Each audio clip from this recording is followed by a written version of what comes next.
Bom dia, gente. Bom dia a todo mundo. Sejam muito bem-vindos. Bom dia. Hum, Hoje nós começamos com uma parceria com a Nestlé, com o Simpósio Satélite, em que a Maria Eugênia vai nos apresentar a terapia nutricional, paralisia cerebral e fórmula hidrolisada. Eu gostaria, Maria Eugênia, que tu te apresentasse um pouco, dissesse para contasse para todo mundo aí as nossas peripécias anteriores Certo, e aonde tu andas agora, o que que tu andas fazendo. certo. Então, meu nome é Maria Eugênia, sou nutricionista, me formei pela Fundação Porto Alegre, né? E trabalhei no Hospital Santo Antônio com a equipe da Cris, acho que uns 3 anos, né? Os 3 anos iniciais ali após a minha formação. Então, aprendi bastante com vocês. Depois eu me mudei para o Rio, né? Onde eu continuei trabalhando na área hospitalar mais 7 anos. Então, aí eu tenho de bagagem 10 anos de terapia nutricional hospitalar. E hoje, atualmente, já fui para São Paulo, já fiquei 2 anos e meio em São Paulo, voltei para o Rio e hoje eu faço só consultório, né? E dou aula também.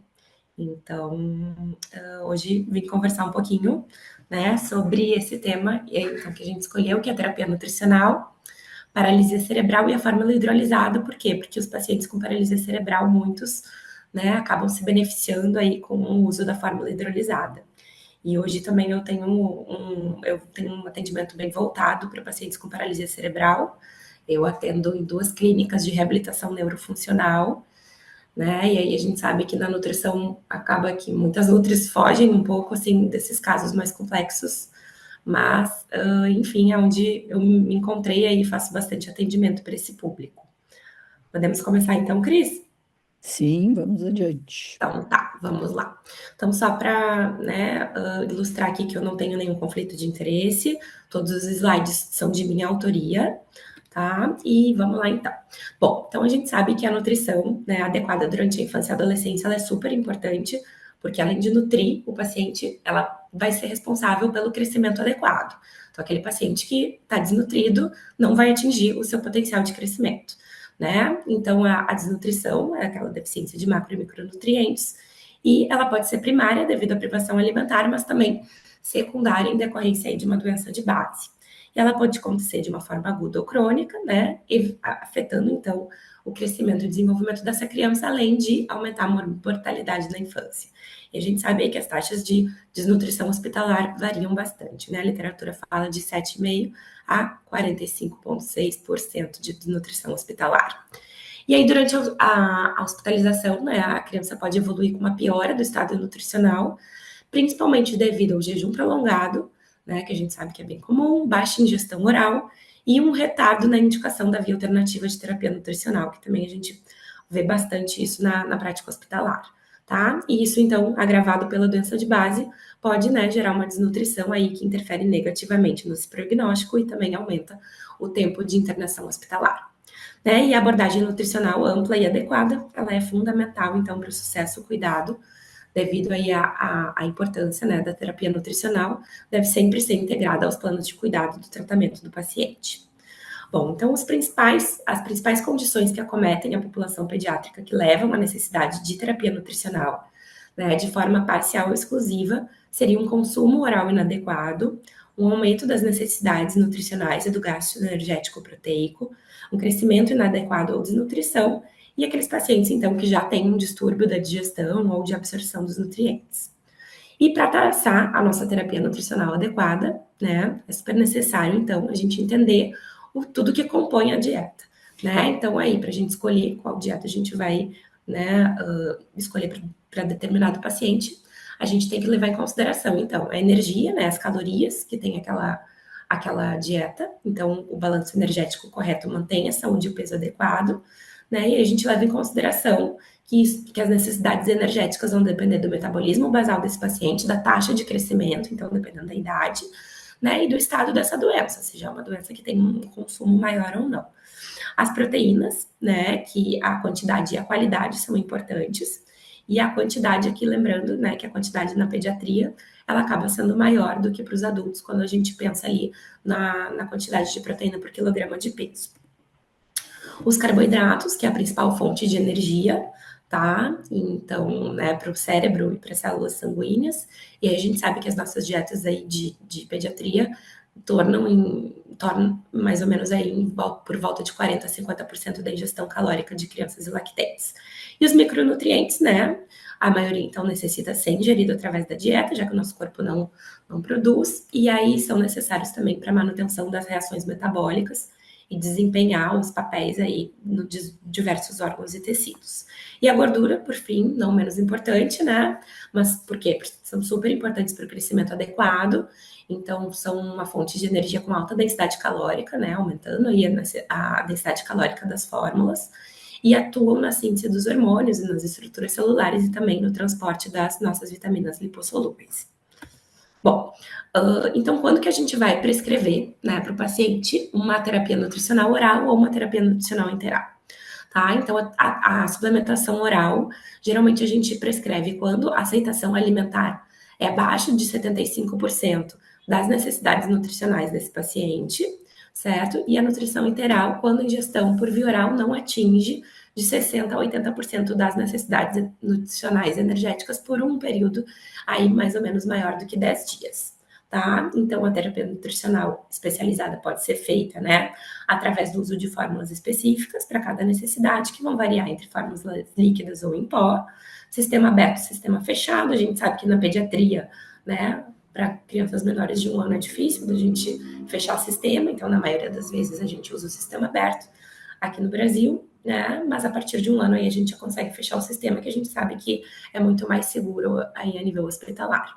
Né, as dietas industrializadas ou artesanais, e aí em âmbito hospitalar a gente só, né, vai utilizar as industrializadas, e para os pacientes que puderem, né, quando partem para casa também utilizar as industrializadas, a gente sabe que a gente tem muito mais segurança aí do que é oferecido e também na parte microbiológica, tá? E aí hoje a gente tem várias, né, composições, e aí isso vai nos influenciar em qual dieta que a gente vai escolher para o nosso paciente. Bom, a gente sabe então que o conteúdo proteico, ele é uma das peças-chaves na composição da dieta, né, da escolha também. Então a gente tem aí as fórmulas poliméricas, né, que são as proteínas intactas, que são indicadas para aquelas crianças, né, que têm uma capacidade normal de digestão e absorção. As fórmulas oligoméricas ou semi-alimentares, que apresentam a fonte proteica, né, na fórmula hidrolisada, e isso facilita a digestão e absorção. E as fórmulas elementares, né? Quando a proteína é integralmente disponibilizada na forma de aminoácido livre, para situações especiais aí, principalmente nos casos de uma alergia alimentar severa, onde a fórmula hidrolisada não foi bem tolerada. Bom, ilustramos um pouquinho a terapia nutricional, vamos entrar um pouquinho na paralisia cerebral para vocês, né, tentarem entender aí como que os pacientes com paralisia cerebral acabam se beneficiando aí com a fórmula hidrolisada. Bom, então, para os pacientes com paralisia cerebral, a gente tem um desafio bem importante, né, na parte de avaliação, intervenção nutricional, porque isso é uma população bastante heterogênea, tá? Então, o objetivo não é só para ganho de peso e crescimento linear, mas também para que esse paciente melhore as suas capacidades fisiológicas e funcionais, né? E tenha uma melhor qualidade de vida, não só para o paciente, mas também para a sua família, tá? Então, dado que é um problema nutricional, existem, né, nas crianças desse grupo, é super importante que eles tenham um cuidado aí multidisciplinar. E aí, quando a gente fala em abordagem multidisciplinar, é importante também que os profissionais tenham contato, né? Porque muitas vezes a gente recebe um paciente de consultório, e aí o paciente tem a Nutri, tem a Fono, tem a Físio, tem o TO, mas esses profissionais não conversam entre si. E aí é muito importante que a gente tenha todo esse contato, que, por exemplo, a parte nutricional vai depender muito da parte da fisioterapia, né? De quanto que esse paciente gasta, dos intensivos que esse paciente realiza. Então, é importante que a gente tenha sempre essa interação aí com a equipe multi, tá? Então, as alterações nutricionais mais frequentes que a gente encontra na paralisia cerebral, desnutrição, mas também sobrepeso em alguns pacientes, falha de crescimento, deficiência de micronutrientes e osteopenia. E aí, qual é o nosso objetivo, né, com uma nutrição adequada para esses pacientes? Restaurar o crescimento linear, normalizar peso, reduzir o risco de deficiência de micronutrientes, melhorar a saúde de vida e a qualidade de vida, não só do paciente, mas da sua família também, reduzir a frequência da hospitalização, diminuir a irritabilidade e espasticidade, aumentar o estado de alerta, melhorar o refluxo, diminuir a frequência de aspiração e melhorar a cicatrização de feridas. Então, qual o método que a gente utiliza para avaliar o estado nutricional? uma anamnese clínica e alimentar bem detalhada, né? Um exame físico bem importante, composição corporal e, quando necessário, aí, exames complementares, exames bioquímicos, exames ósseos, etc. Tá? E como que a gente vai identificar, então, a desnutrição nesses pacientes? Então, a gente tem curvas, né, específicas para a população com paralisia cerebral. Hoje, a curva que a gente utiliza, né, é a curva de Brooks e colaboradores, que ela foi, o estudo foi, né, feito em 2011, tá? Então, são curvas que acabam dividindo aí o grupo dos pacientes com paralisia cerebral, estratifica, né, de acordo com o comprometimento motor, com o gênero, e também para o último grupo, para aqueles que são alimentados com sonda ou pela via oral, tá? Então, a gente classifica para pacientes que caminham sem limitações, caminham com limitações, caminham utilizando algum dispositivo de mobilidade de mão, aqueles que se locomovem com cadeira de roda motorizada ou aqueles que são transportados em cadeira de roda manual. Daí, nesses, a gente divide ainda entre os pacientes que se alimentam por via oral ou se alimentam por sonda, tá? E aí os critérios específicos foram desenvolvidos para que a gente continue acompanhando o mesmo paciente, né, pela mesma curva aí ao longo da vida.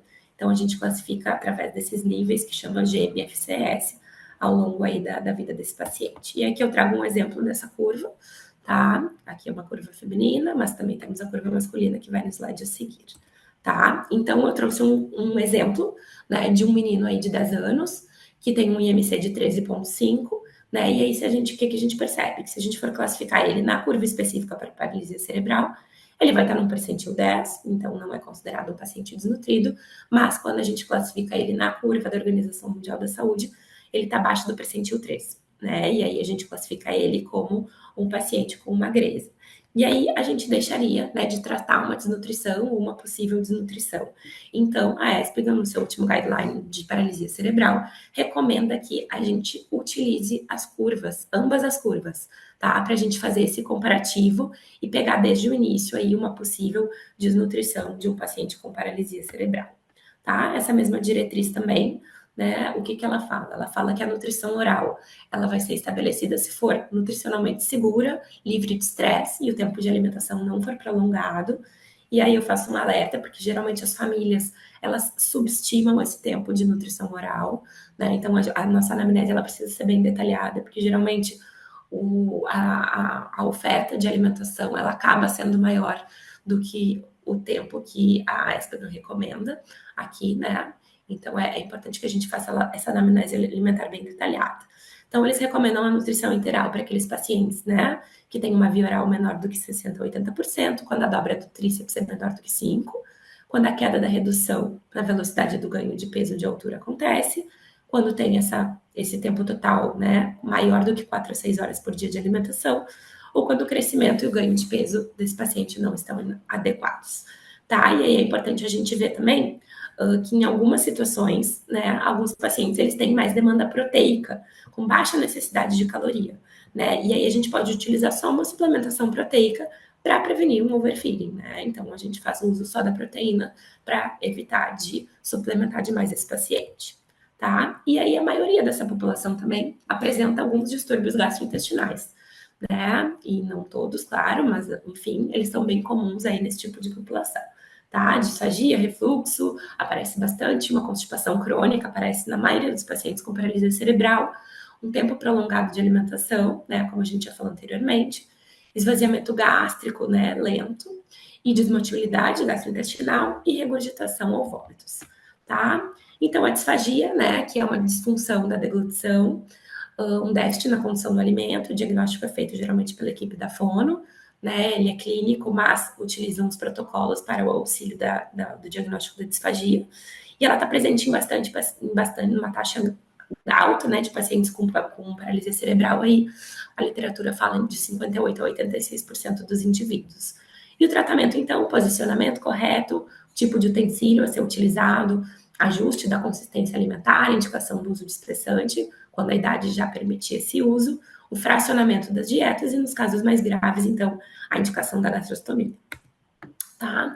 E a disfagia, ela pode impactar, né, na segurança durante a alimentação, mas também no estado nutricional, né? Então, a gente sabe que os problemas de segurança, Então, né, envolvendo aí a aspiração recorrente de comida, que pode levar a uma pneumonia aspirativa, né, uma doença pulmonar obstrutiva crônica, e os problemas de eficácia, um consumo nutricional inadequado, desnutrição proteico-calórica, e isso tudo impactando aí no crescimento do paciente e na alteração do sistema imunológico, porque ele acaba apresentando aí também um maior risco de infecções, né, devido aí a essa aspiração desse paciente que tem a disfagia, tá?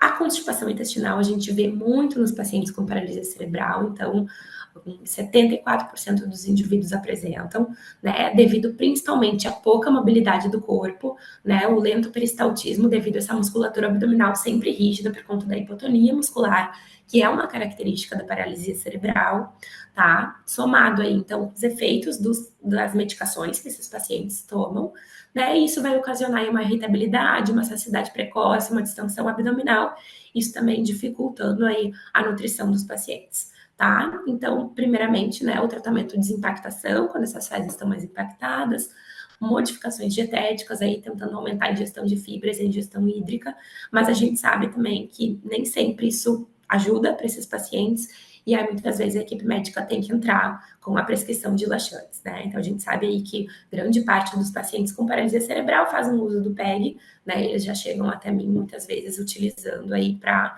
que consigam evacuar aí diariamente. Tá? Então, falando um pouquinho da minha parte nutricional, né? A gente entra com as fibras, lembrando que para crianças acima de 2 anos, né, de acordo com a Academia Americana de Pediatria, a gente recomenda de 5 a 10 gramas somado à idade da criança. A água que a gente tenta aumentar o consumo, mas nem sempre, né, nessa população a gente atinge esse objetivo, principalmente quando não tem uma gastrostomia aliada ali à via oral, tá? E a gente pode também pensar no uso de probióticos aí para tentar melhorar. Mas como eu falei, nem sempre a gente consegue com essas mudanças e muitas vezes a gente acaba tendo que, né, pedir o auxílio aí da equipe médica para entrar com a medicação.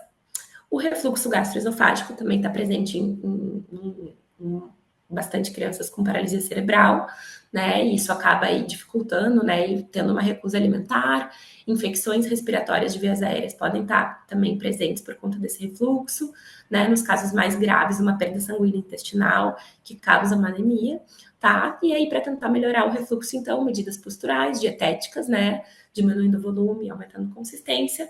E a prescrição medicamentosa também, nos casos mais graves, podem ser indicadas, assim como a fundoplicatura nos casos, né, mais graves associados aí à gastrostomia.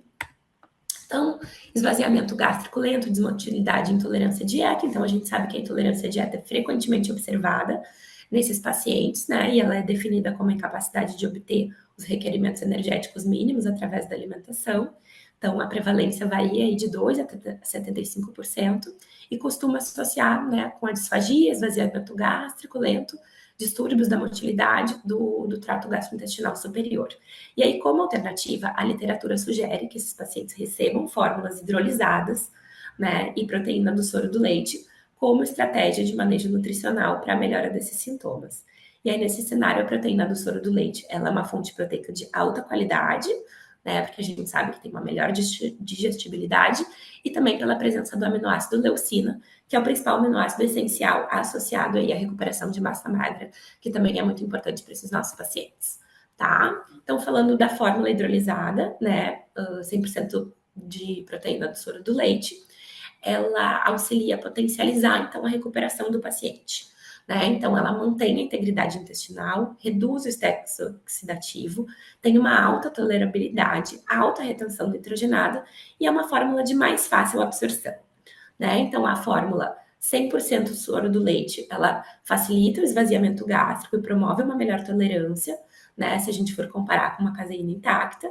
Os peptídeos balanceados, né, do soro, que possuem aminoácidos de cadeia ramificada, facilitam a síntese proteica, absorção e recuperação da mucosa do intestino delgado, e a elevada proporção de TCMs, então, acaba auxiliando aí na absorção das velocidades do intestino delgado, ali no lumen intestinal, e o transporte direto para o fígado e para a veia porta, né? Então, são combinados aí que fazem essa fórmula ser muito mais tolerada pelos nossos pacientes que já têm bastante problemas gastrointestinais presentes.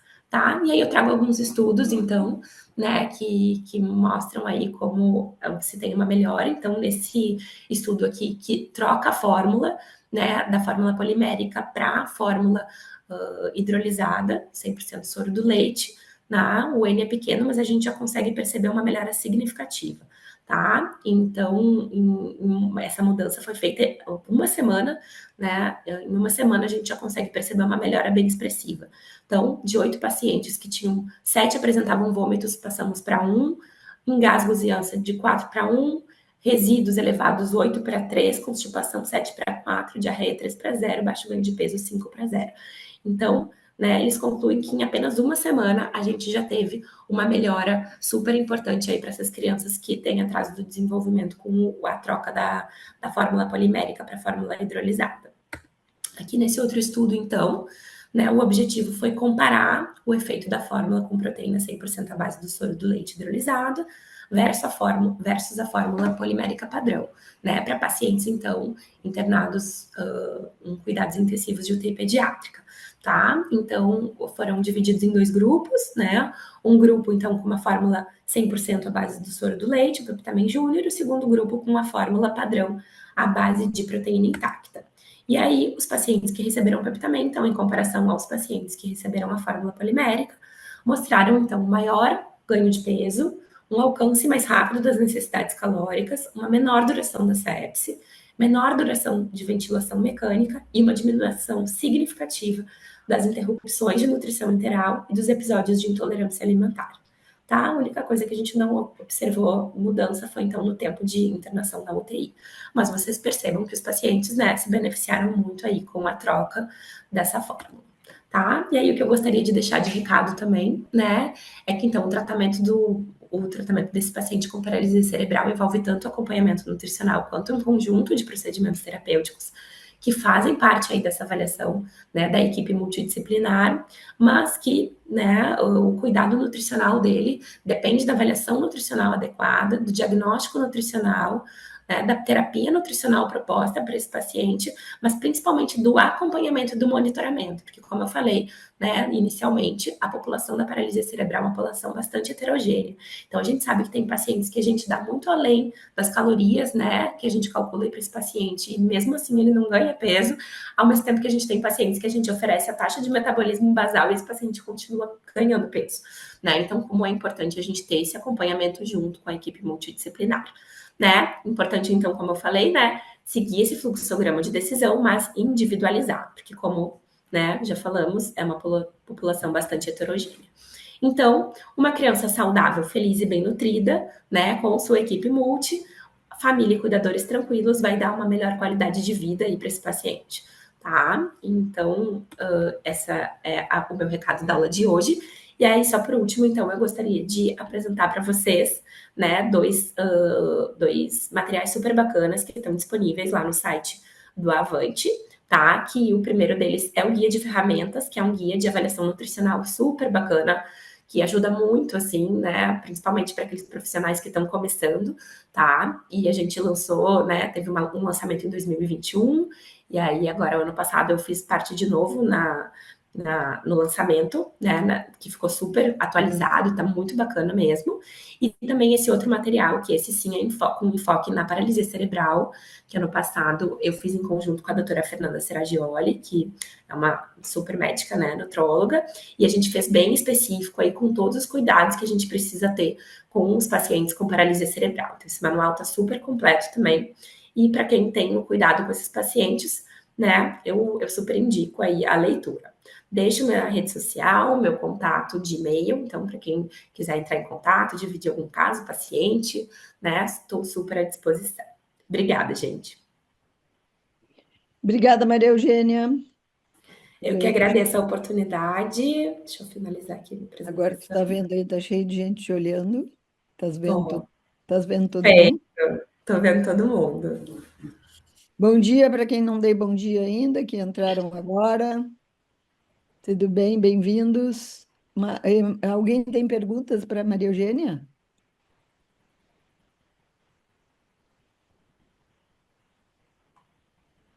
Matias, algum comentário nutricional?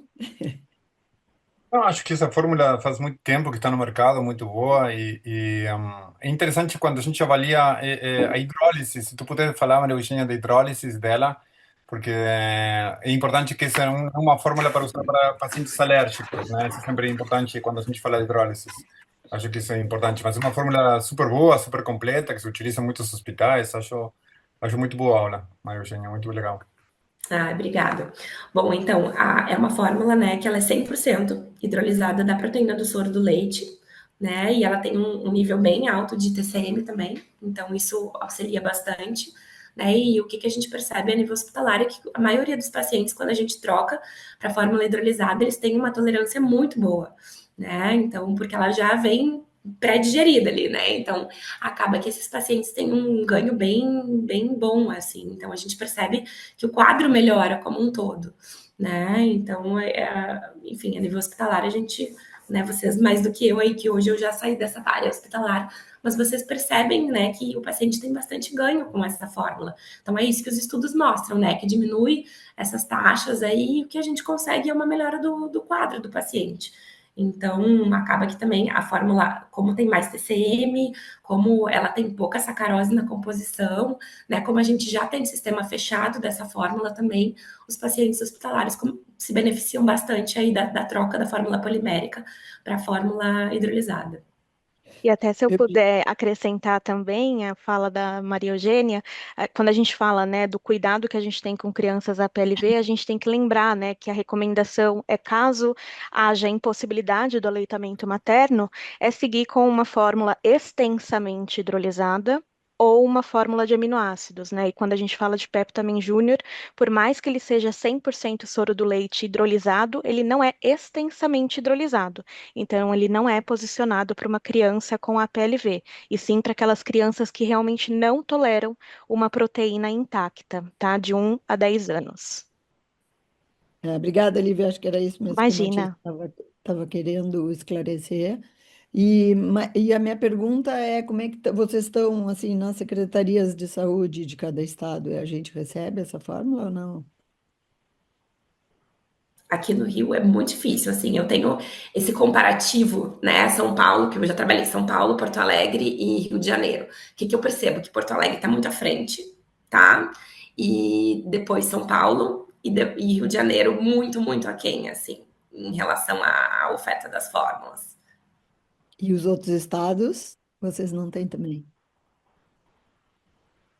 Tem gente aí de tudo que é lugar, né, Maria Eugênia? Lívia, tu pode falar alguma coisa sobre isso? Claro, eu vou até convidar aqui as meninas que estão também presentes na call. Débora, se você quiser trazer a sua visão. Obrigada, obrigada, Lívia, obrigada, Cris. Aqui no Rio Grande do Sul, a gente tem realmente uma dificuldade por ter também um escopo das formas parecidas de alto custo, mas eu acho que a gente está um passinho à frente, talvez, do Rio, porque alguns programas aqui no estado do Rio Grande do Sul já favorecem algumas casas de apoio, mesmo sendo em via judicial.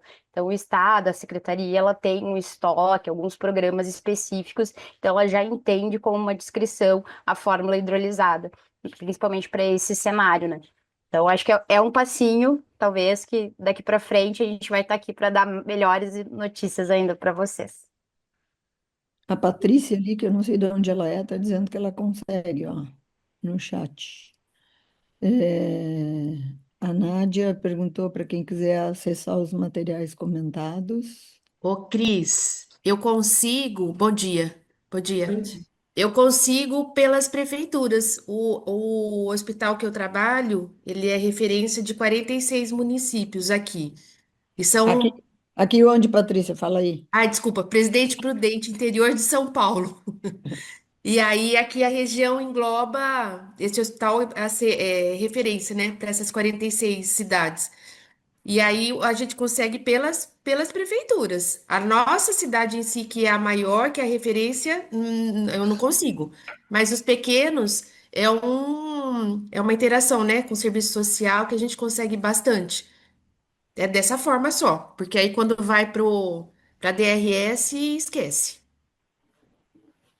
E uma coisa boa também que eu acho dessa fórmula, não sei se tu concorda, mas Eugênia, é que ele tem uma baixa osmolaridade, né? Então, ele permite, geralmente, quando a gente tendo uma caloria por ml, é importante que não aumente muito a osmolaridade, e ele tem 350, então é bem bom essa parte, permite essa tolerância maior, né? Exato.